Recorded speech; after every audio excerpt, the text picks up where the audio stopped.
Alloh meni yaxshi ko'radimi o'zi? Sizda ham shunday savol bormi? Bilasizmi?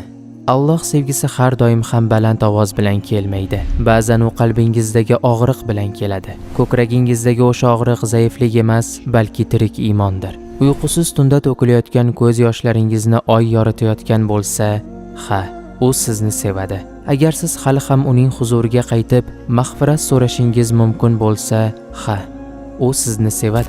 Kuniga 5 mahal chap va o'ngingizdagi 2 farishtani salom bilan kutib olsangiz, Alloh sizni sevadi. Agar siz o'zingiz uchun emas, avvalo boshqalar uchun duo qilayotgan bo'lsangiz, Alloh sizni sevadi. Uning yo'lida sevimli biron bir narsangizdan voz kechsangiz, u sizni sevadi. Gunoh qilib lekin yuragingiz bezovta bo'ldimi?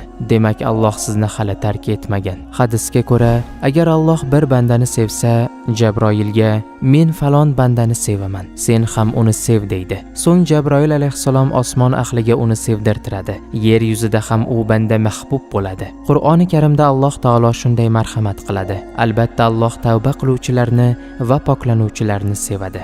Baqara surasi 222-oyat. Demak, hali kech emas. Alloh hanuz sizni yaxshi ko'radi.